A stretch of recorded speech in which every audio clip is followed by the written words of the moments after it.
Hello and welcome to another episode of Midnight Movie Mania. I am your host John. With me is my co-host Alex. Bonjour. Right then, tonight we are looking at possibly the oldest movie, or one of the oldest movies that I've covered, and if not the oldest movie we're going to cover for this podcast, in 1947's Rope, directed by the great Alfred Hitchcock, or Sir Alfred Hitchcock, I should say. And this was Alex's pick. So why did you pick this then? Well, it kind of I kind of consider it a midnight movie in the sense that especially for Pride Month, the play that it was based on, the characters were in fact gay. Mm-hmm. And obviously due to censorship rules at the time, they could not say that, Mm-hmm. Yes. obviously. And so it's they're kind of shown as kind of a almost like a mentor and student kind of almost like relationship. They're friends, and there's one that's kind of more dominant, while the other one is maybe a little bit more submissive. Mm-hmm. Um, and so I think it's just kind of it's an interesting look into how homosexuality was kind of kept in the closet, so to speak, at Mm-hmm. the time. Mm-hmm.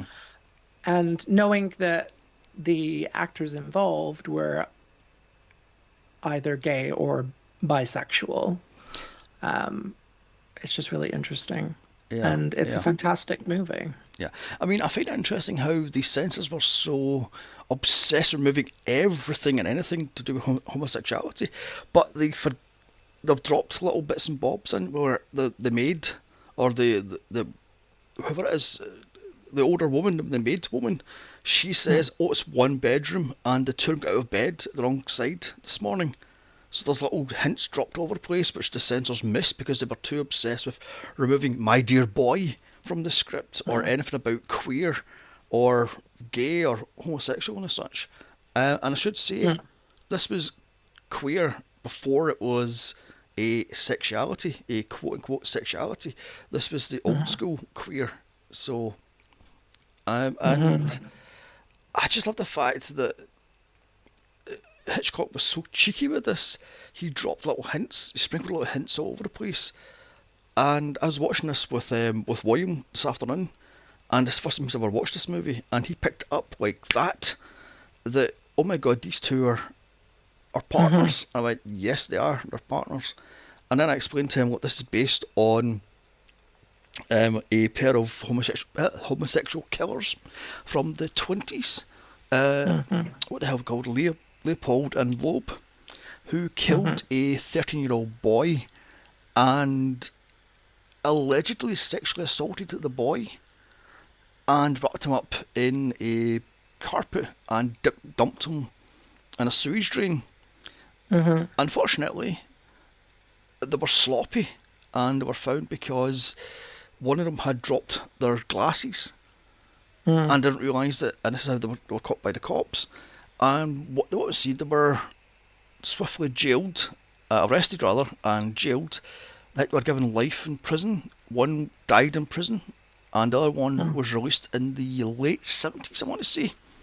mm, So, there we have it. I think the two were in their late 20s, very early 30s.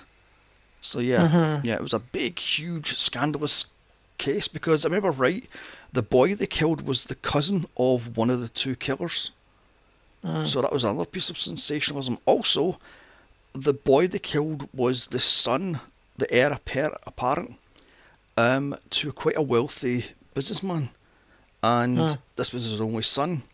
So that was another big scandal. This rich father had lost his heir apparent. So mm, oh dear, oh dear.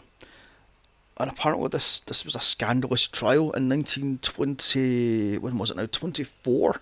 I want to say 24 or 26, one of the two. mm, And it was such a because they used a chisel to kill him. mm, Remember right? And struck him over the head with like the chisel and almost cut his head off. It was so severe. mm. So yeah, this was quite a bloody, quite a nasty killing. Hmm. And then, as I said, they Absolutely. were caught because they were sloppy.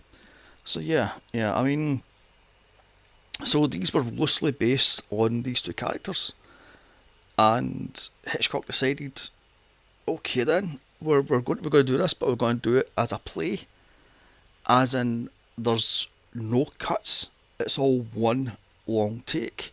Except it couldn't be because these cameras in the 40s were gigantic. The huge Technicolor cameras Hmm. were the size of a wardrobe, and they could only Yeah. hold 10 minutes of footage. So they had to do some clever editing. Every time it zooms into something and zooms out, that was a 10-minute cut. Hmm. So that's how they did that. And apparently, also, the set was on wheels. So you had like grips pulling apart the set and moving it around. Every time it went from one room to the other room, they pulled it all apart, and it was all perfectly Yeah. choreographed and da da da da da.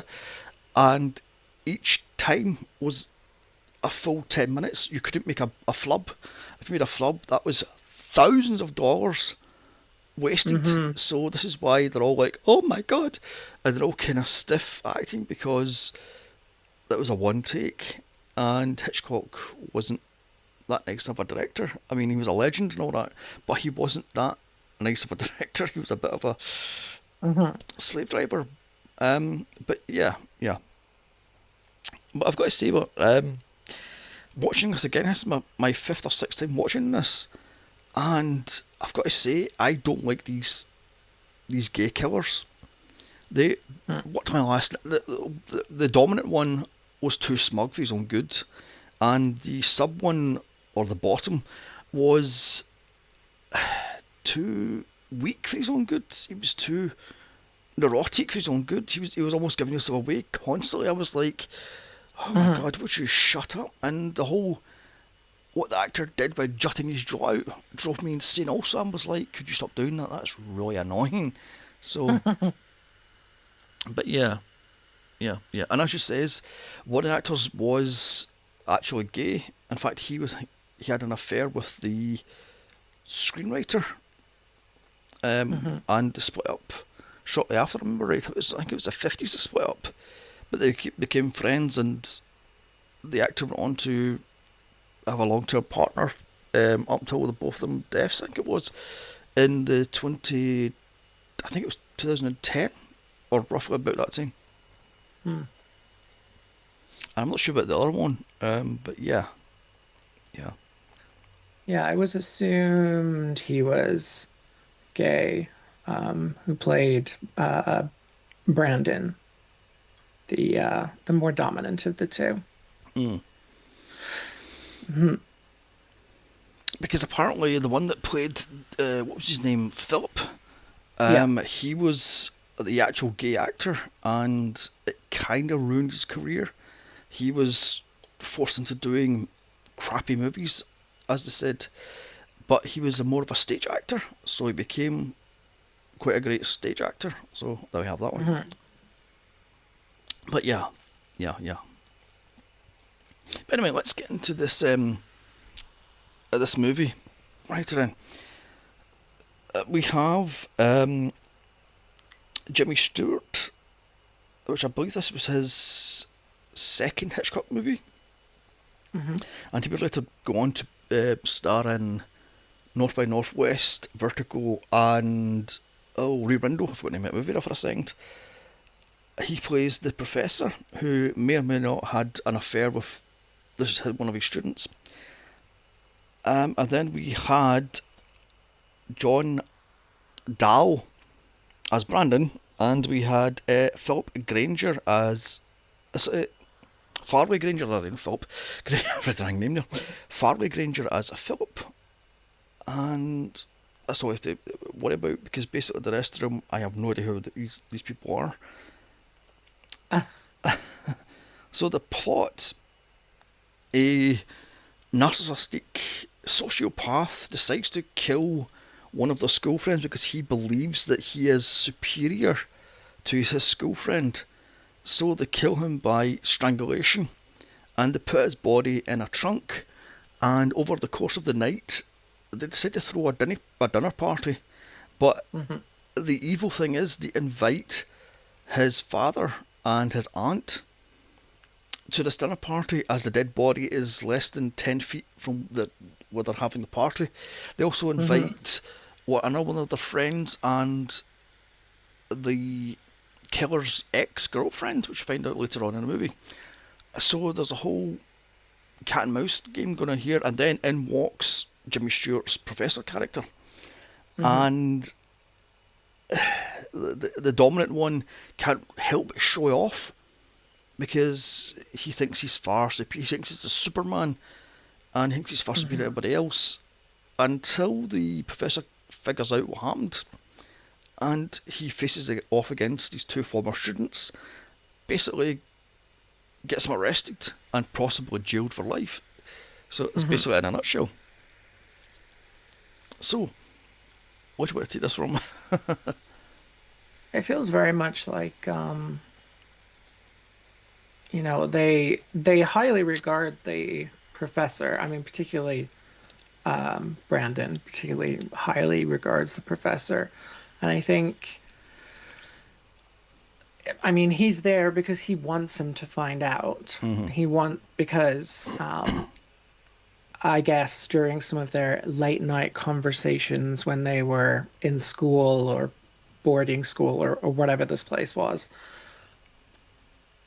he talked a lot about the perfect murder and how, the social elites, quote unquote, Mm-hmm. are better and superior to everyone else, and should be allowed to commit murder free from um, repercussions, um, which feels very timely.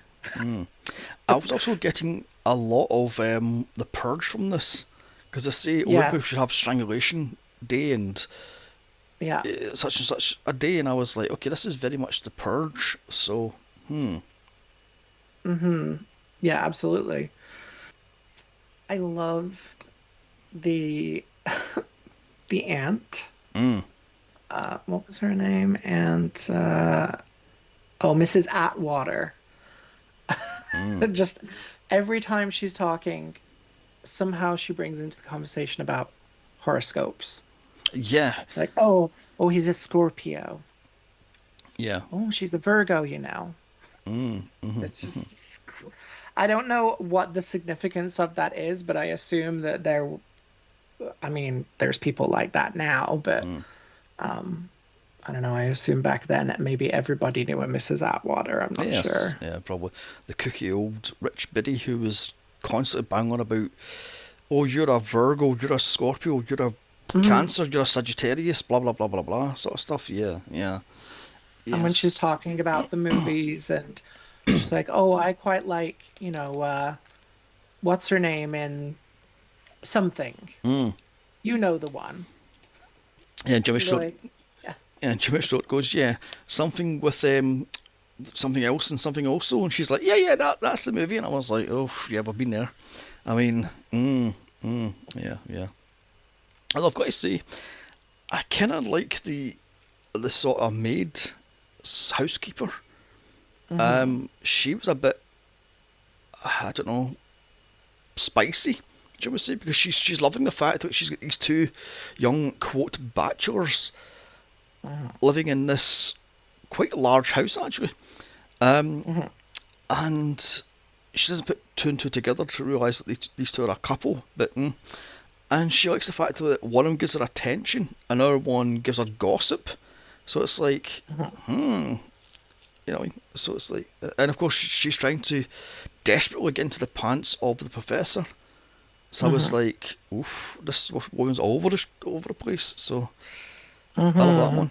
I love that one. Also, I love the fact how the reason why um, Brendan and Philip killed their victim David was because he thought that the other friend, should have picked his name up? I still forgot the other friend's name. Her ex was a better match because even though David was richer, he was more superior than David because he thought David was just was Hmm. the space a complete fop.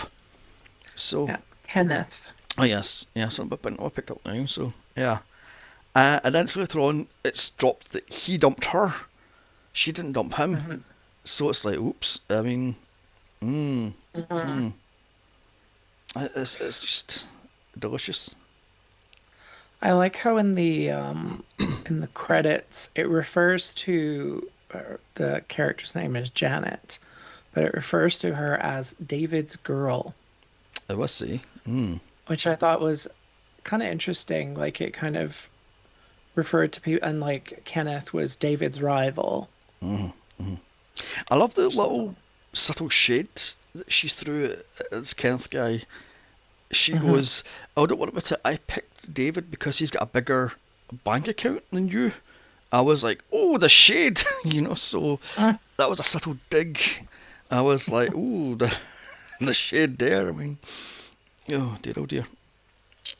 I do like when she uses the word peculiar quite a lot, Mm. which I made the assumption is in place of queer or gay or whatever, Yeah, under probably. certain circumstances. And Yeah. I thought that was, I don't know, I just found that really interesting. Although I do love the fact how she goes up to the sub Philip and goes, "Isn't it queer that David's not popped up yet?" And she looks him at him and I'm going, so she knows he's Hmm. he's gay then. So or she suspects that he's gay. So Yeah, I hmm, think that she's probably in on it. hmm, hmm. Although, did you catch that Brendan was her first boyfriend, Hmm. and then she jumped to Kenneth, and then she jumped to David? I was like, okay then. So she's jumping over the place. She's going Hmm. from person to person to person. And I was thinking, so is Brendan or Brandon?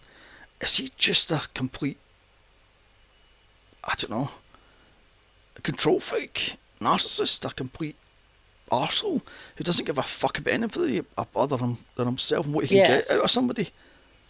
I I mean, mean, pretty much that's the impression I got. it sounds suspicious like one of my exes actually. I mean, my God, who didn't give two fucks about anybody and unless he can get anything from you. So, Hmm. I mean, it was a bloody joke, absolute joke. Hmm. Mm. I found some interesting tidbits of Oh, information. right, okay then. So as you said before, um, it was meant to appear as, one long take, but Mm-hmm. obviously they were kind of constrained by the fact that 35 millimeter could only do 10 minutes at a time. And so they did have 10 specific cuts during the movie where they, could switch onto uh a new reel. Um, and it's funny how when I first well, I've watched this movie many times. When I first watched this movie, that never occurred to me. Um, but now, like watching it back through a different lens, it's very obvious where Mm-hmm. the cuts were, Mm-hmm. because they will zoom in on someone's jacket and then they'll zoom back out again. And Mm-hmm. I thought that was really interesting. Um, Also, they have one of those. Uh, I think it's called like a cyclogram or something in the background because you have the New York City skyline with the, clouds Mm-hmm. and the steam coming up and lights and stuff. And as the movie progresses, it kind of cycles through the kind of golden hour through to eventually nighttime, Mm-hmm. which you don't even you're not even kind of aware of that happening, which I think is another great thing in that because the camera, it's always this one camera following them. They'll go into another room and then you'll come back and there'll be a slight change in the backdrop. Mm-hmm. So, like you said, everything was very carefully choreographed and organized to make sure that all of these things happened without too much room for error. Although I did read that each one of the clouds weighed 48 pounds and were suspended from the ceiling with really thin wires, and it took like I think it was either 6 or 8 men to move them around because they were so heavy Mhm. and so big and so clunky that they were moving around, and I was like, wow. So yeah. Wow. Yeah, it said they were made of like fiberglass or something. Mm. Spun fiberglass. Um, what else do I have for you here? Apparently, behind the scenes, during a particularly complex take. There's a moment where, because like you said, everything is on wheels, so the camera dolly rolled over a cameraman's foot, Oh. and rather than yell cut, he was gagged and dragged out of the way Oh, Jesus. while the actors continued their lines without breaking character. Wow. Wow. I mean, So that's very Hitchcock, I think. yeah, yeah. Um, it's also has the, I guess you could call it, it has the illusion of being in real time because it is shot in a way that's meant to look as one continuous take. Um, so the movie is about 80 minutes long, but the story itself actually covers, says here, about 100 minutes. Hmm. So it's near real time, I suppose. I mean, if you look at the amount of time that they're actually eating dinner, Mm. it's really not that long. No, no. Um, I mean, I said to William, I says, what was the point of having this dinner party? They had like one bite of food, and then they put yeah. away. Then they got their dessert and coffee. Hmm. While I was looking at some sort of books. I'm like, what was the point of having this? Could you not just had a couple of drinks and maybe some nibbles instead of having this big Yeah. elaborate meal? And it's like, God. Although I Yeah, don't it love, feels like everybody arrived and left like very quickly.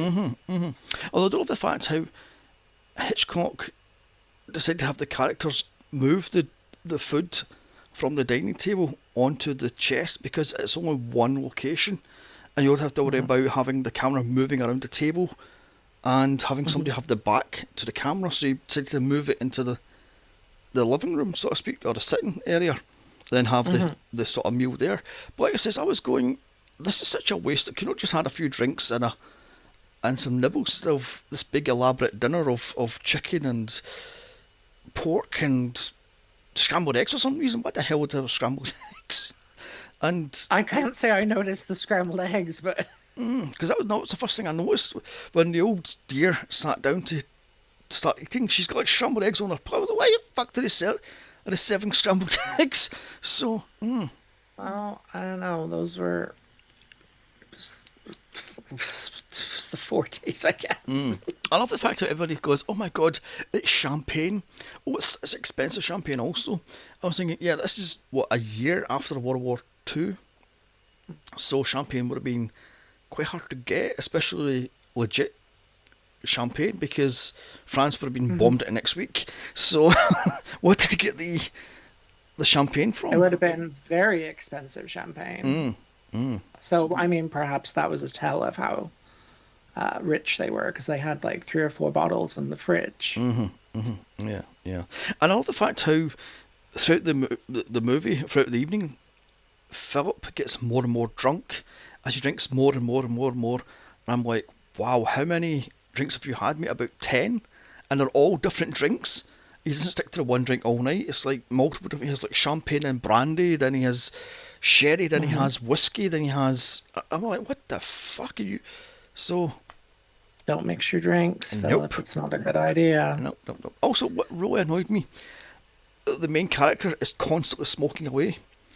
And Mhm. he has a silver cigarette case because of course he does because he's rich, and he's like smoking 10, 15 cigarettes. There's not an ashtray in that flat, yet when it gets to the end of the movie there's several ashtrays dotted around the set. I'm like, what did the ashes come from? I mean, another thing that drove me insane, there's a bit in it where I'm guessing Philip had a bit of a panic attack as he broke one of the champagne, actually the martini glasses, not even champagne glass, it's martini glass, Mm. which drove me insane also. Who the fuck drinks champagne in a martini glass and not a champagne uh, boob or a flute? But I think I had flutes in the Hmm. 40s. And the point being, he breaks the glass and cuts his hand open And he goes, "Oh my god, my hand's cut." He goes away, he comes back, and the old kid goes, "Oh, can I see your palm of your hand?" There's not a scratch on his hand. I'm like, Hmm. wow, Hitchcock, your continuity editor should be fired for that one. I mean, Hmm. also later on, at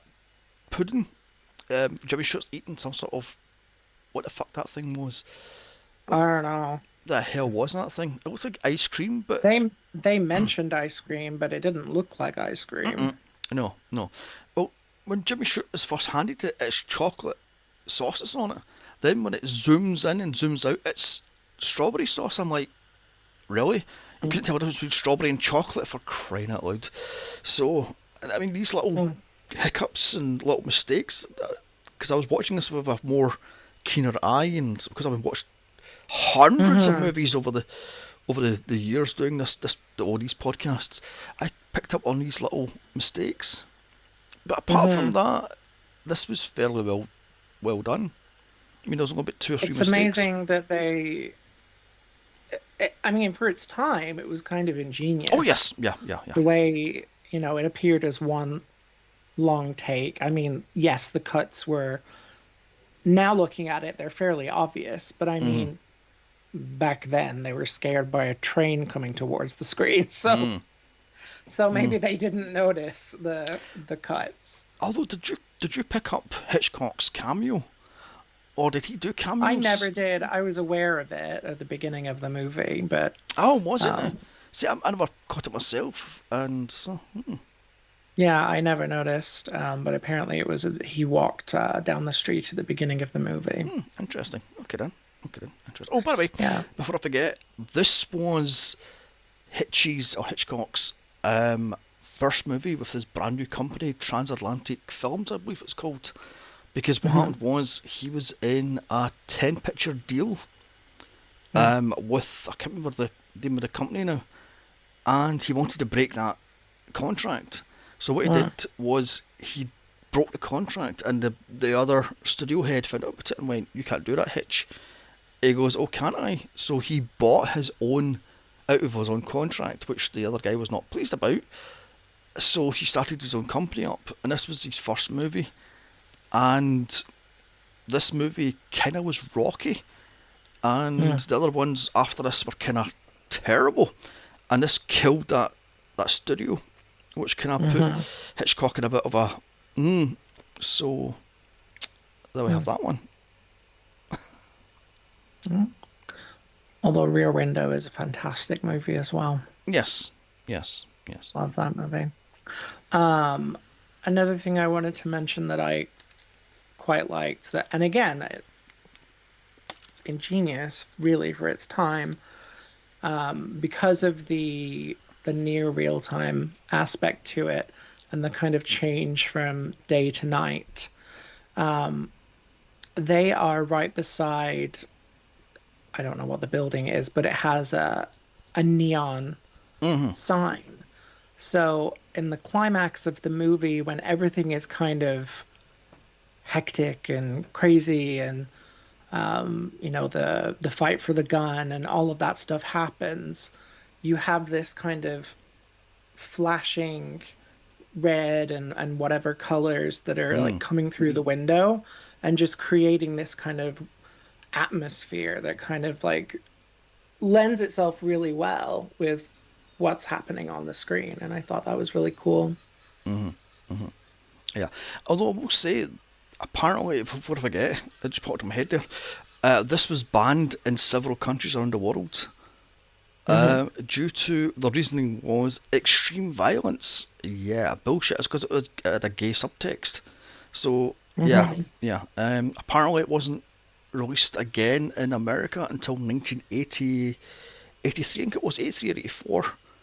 So yeah. I think I read somewhere it's still not available in certain cities in the US, Oh. which I mean, in today's world, that's not surprising to me, unfortunately. Yeah. Exactly.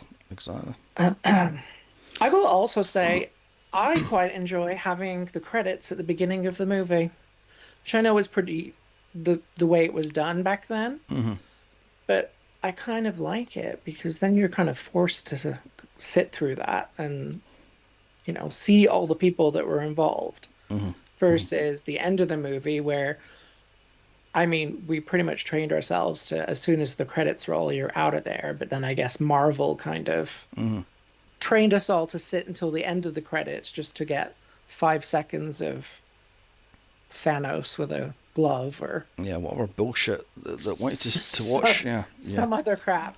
So now I find myself all the time sitting through movies like there's going to be an end credit scene. There's going to be an end credit scene, and there never is. There never is. I know. And then the one time that there was, I didn't see it. I remember right. I think the first one that did this whole end credit thing was Ferris Bueller's Day Off. Or right Mm. at the very end, uh, Ferris walks out with Spider-Man and goes, "Okay, go away." Nothing goes to see. Go, shoo, shoo. Which Deadpool parodied at the end of Deadpool. So, Oh, so yeah. interesting. I hate Matthew Broderick, so I've never Yes. watched that movie. I'm sorry. I watched that movie once when I was really sick. I was off with like really bad fever, and watched this thing as I was in a haze of drugs and fever. I forget why that was so popular. It was shockingly terrible. I'm like, why is this such a Hmm. Gen X staple movie? Because it's fucking terrible. It's like, I take it these Hmm. older Gen Xers had no taste in movies. I mean, same with was it Fast Times at Ridgemont High? Hmm. Awful movie. Same with Breakfast Club. Awful movie. It's like, wow. That's fighting words. I'm sorry, but it's I just, don't think it's an awful movie. mm, It's not a movie I would choose to sit down and watch, but yeah. I don't know. I don't know. And this whole, oh my god, 16 Candles and stuff like that, and Pretty in Pink. Terrible movies. It's like, these movies are shit. What the fuck? I mean, wow. I mean, they're movies of their time, and I think the the subject matter doesn't necessarily um, carry over Mm, into this day and age as well as with other movies. that's true. Um, I don't know, because they all have happy endings, I think. Oh, I have no idea. I watched them once and just wiped them out of my mind. I just went, eh. Yeah. Mentioned And I Snap. think we all know that that's not the case in the real world now. No, no, that's true. And saying that, I'm not a great fan of chick flicks. Do you know that? So, I mean, that's probably part of the reason why you didn't like these mm, movies. mm.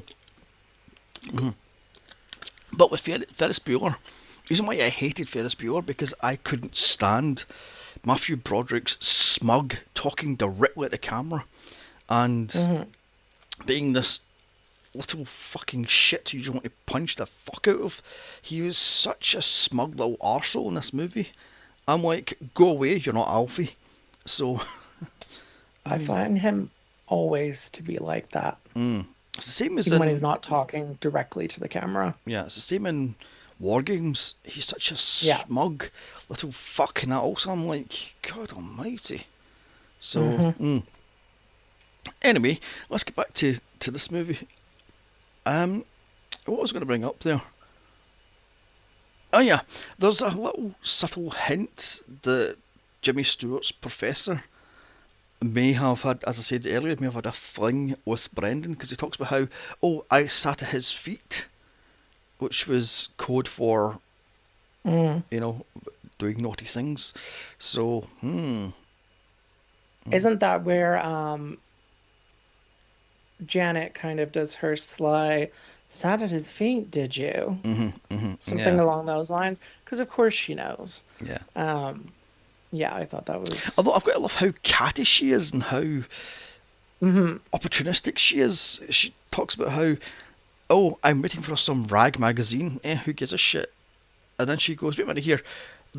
David's father's a publicist. Oh, maybe I could get him to give you this. Or no, it wasn't. It was the professor's now a publicist. Oh, maybe I can get him to write a book or two. I was like, you're an opportunist. You just jump to the next person. So it's like, Mm-hmm. hmm. So basically, she used Brandon to get close to the professor.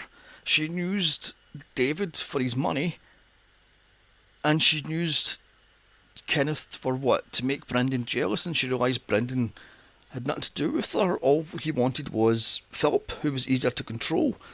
So, because Mm-hmm. like I says, he annoyed me. This Philip guy, and the whole bit where Jimmy Stewart is with the metrodrome thing, the thing. Oh, the metronome, yeah. Yeah, that's what I said. Did I say metrodome? Anyway, um, it annoyed me. I says to William, tell me you can't play a piano, tell me you can't play a piano. The actor's doing that down towards the bottom of the piano. I was going, no, no, no. If you're going to do the high keys, you should be up the top of the piano because the high keys are at the top. The bottom Mm-hmm. keys are the lower keys, and he's just fingering Mm-hmm. away. And I was going, wow, could you know have learned how to finger the. I mean, no, just leave it there. Learn how to finger the keyboard. I mean, it's like, ah, dear. And I was going towards the end of the movie where Philip grabs a gun from the professor. How did the Jimmy Stewart get shot in the hand? Because the gun was pointing towards the ground and it boom, it went off nowhere near his hand, but he's got a cut in his hand. I'm like, how the fuck did you shoot him through the hand if the bullet? Oh, never mind. I mean, Did he shoot him through the hand or did it just graze it? I couldn't really tell. well, I don't know because one minute there's no blood, next minute Jimmy Stewart puts a hanky around it and then there's blood oozing Mm-hmm. through it. So I'm going, did he shoot him through the hand or whatever it was? But the point being, the gun wasn't anywhere near his hand, it was pointing towards the ground and they fired it. Mm. So it's like, okay. Also, neighbours didn't hear that gun going off. I guess not. I mean, people heard it when he shot it out the window. Yes, I was about to see that. Yeah, then he told it went up to the window and bang, bang, bang, bang, and that was it. I'm like, oh my god, did you hear a gunshot? Yes, we had a gunshot. Oh my god. And then, oh, did you hear a gunshot? Yes, we had a gunshot. Well, we're going to get the police. And I was like, wow. I have to wonder in a more modern day New York whether a similar situation would happen. I mean, obviously, violence has gone down considerably over the past few months since the new mayor came into office. But if we think like to the I don't know the 90s, for example, Mm. um, Or the I just 80s, wonder, even. yeah, even then, like I wonder if that would be the same kind of response to hearing a gunshot, which you just be like, oh my gosh, I have to call the police immediately. Yeah, I'll wave down, I'll flag down a cop, and he goes, yes, I'm a police, and he hear the meow, and I'm like, Yeah. oof, my god. So yeah, yeah. Although another thing that annoyed me about such popped in my head there, another thing that annoyed me about this movie was the Brandon guy was such a arsehole with that little piece of rope. He's like Hmm. swirling it around the place. He's teasing Philip with it. He's going, I'll put it in the drawer at the road. And he ties the books up because he's giving the first edition books And to. giving it to the victim's father. Yeah.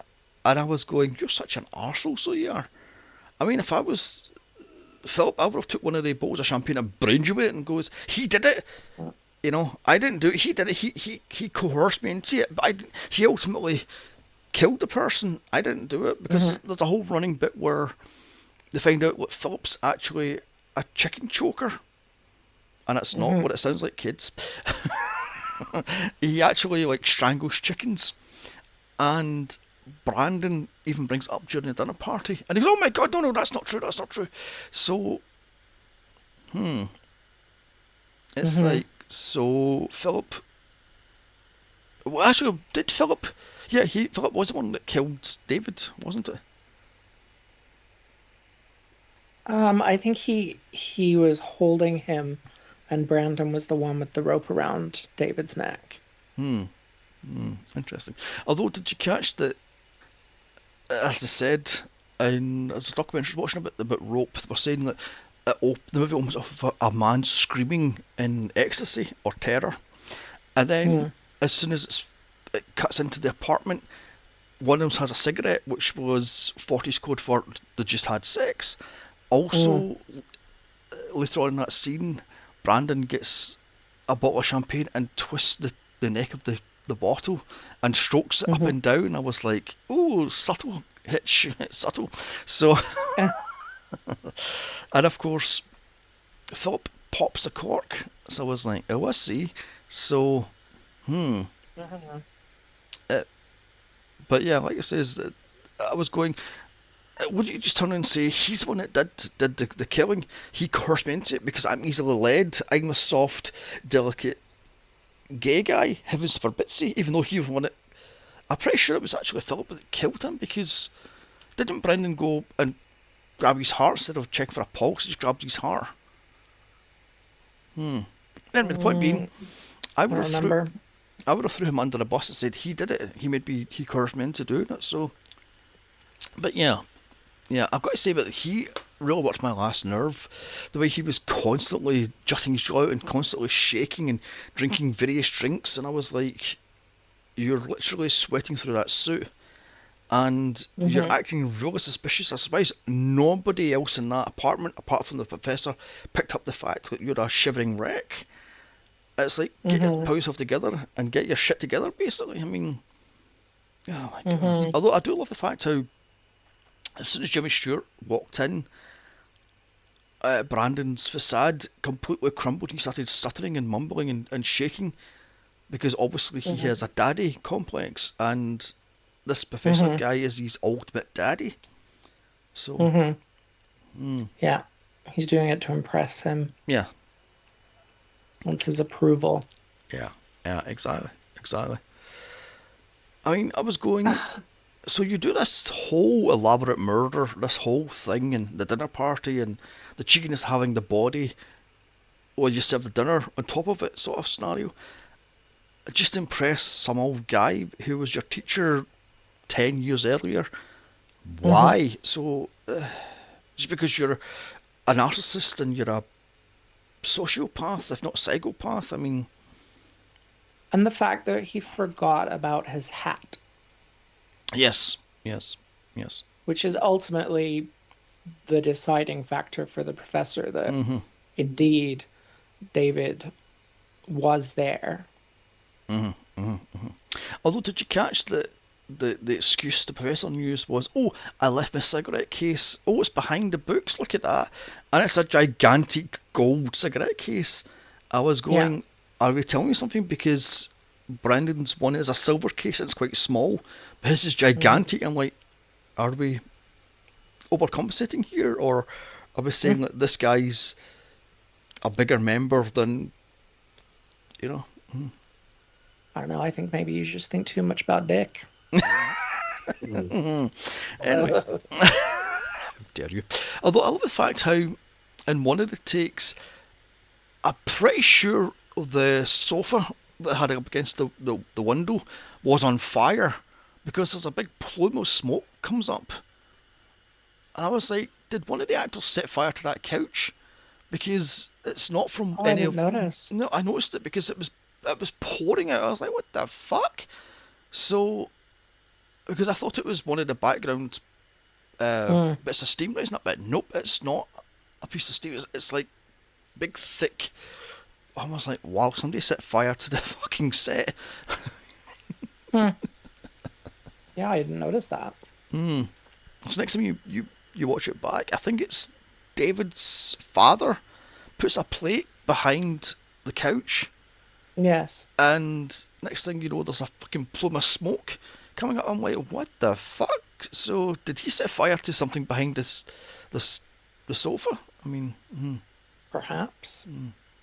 although I will say, and what you picked this up also, there's no ashtrays in this entire apartment as I Hmm. mentioned because they're still chain smoking away as you did because apparently cigarettes were good for you in the 40s and 50s as you do.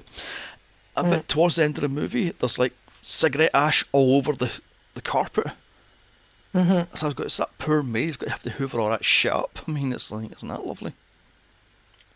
And she wasn't even planning on coming in the next morning. Yeah, I love she, but she gets that irate. She goes, I wasn't going to come in because you're going to go to whatever the hell it was. You're going to take your Yes, they were driving out to the country together to the farm.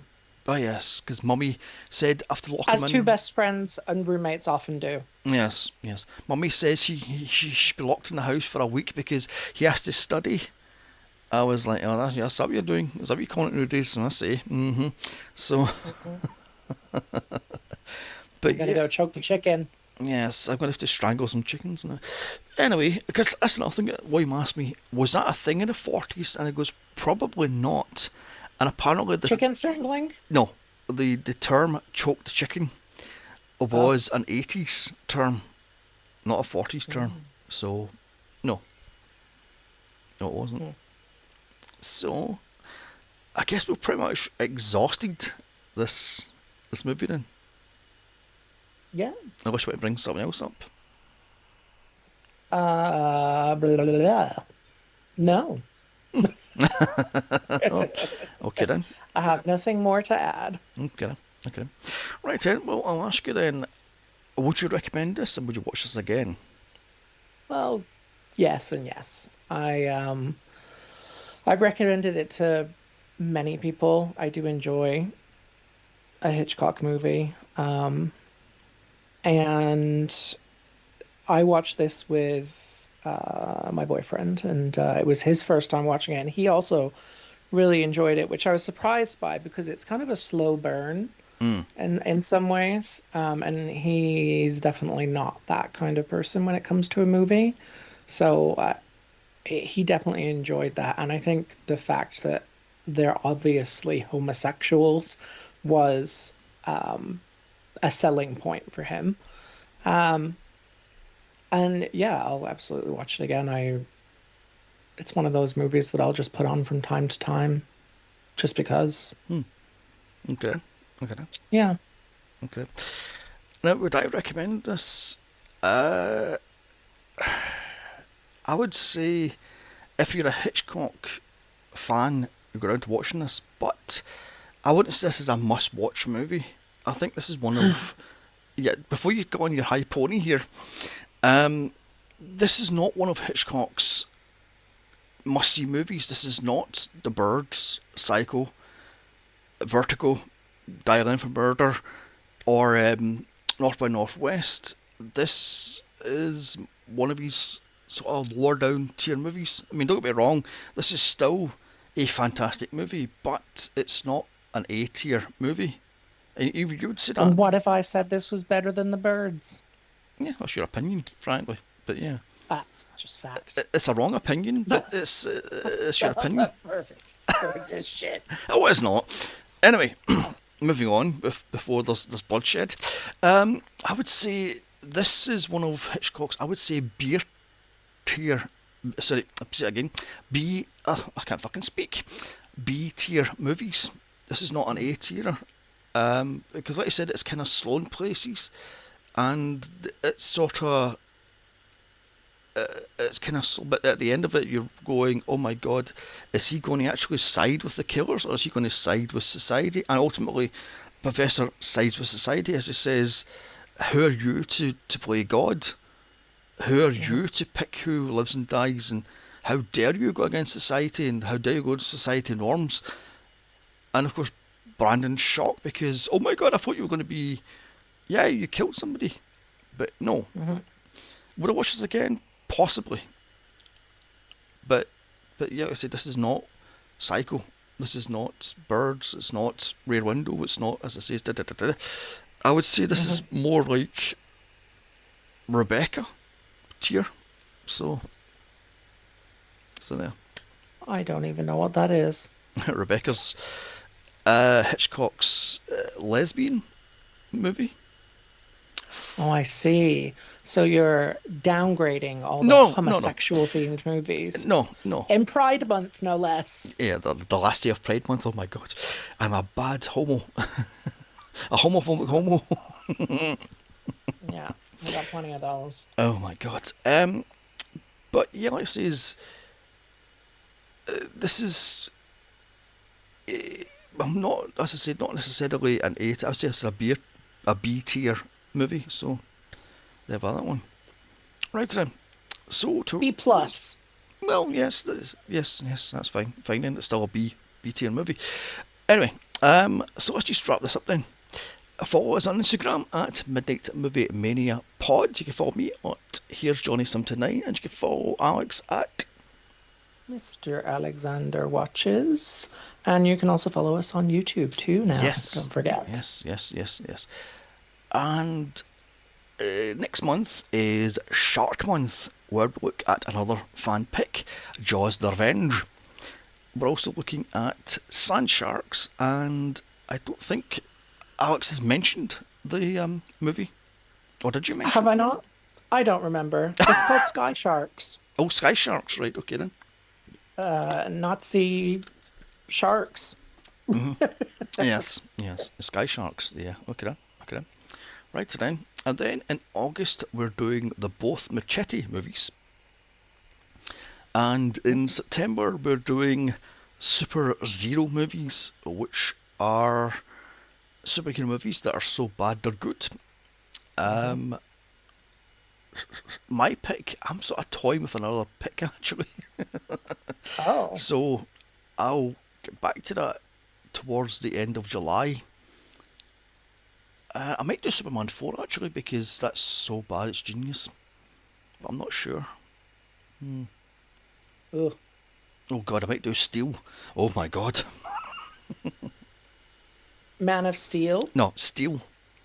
Oh, It's a 1990, when was that, 7 or 6 or 7 movie with Shaquille O'Neal as Superman, kinda. right.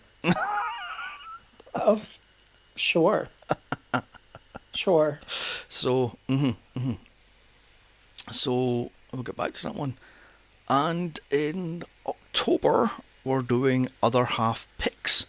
So William has picked the stuff, and I can't remember what. Uh, oh my goodness. Oh, was it the I'm Cube? still Wasn't it? possibly Oh, one of the possibly. Cube movies. But the other movie, I have two partners, so I'm deciding who has the better options. Another possibility is a movie that I can't stand, which might be worth reviewing. It's called Space Milkshake. Oh yeah, Um, yeah. George Takei is in it, I believe, as a rubber duck. Kieran, I've never Amanda heard of this Tapping movie. of Stargate fame and Hmm. Kristen Kruk from Smallville, isn't it? It's a Canadian movie. I believe it was filmed here in Saskatchewan. Hmm. So that Interesting. might end up being the movie. Okay then, right then. So there's interesting a few months ahead of this will be joyful. But if you want a movie covered, then go onto Instagram and look at the pinned post and put your movie under the pinned post, and we'll cover it before the end of the year.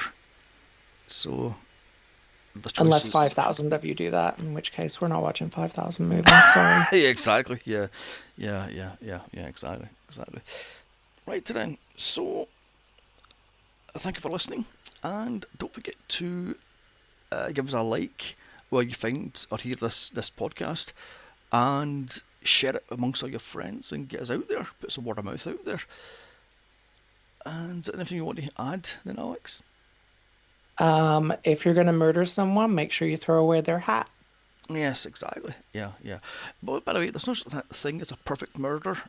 Murders always slip up. Bye.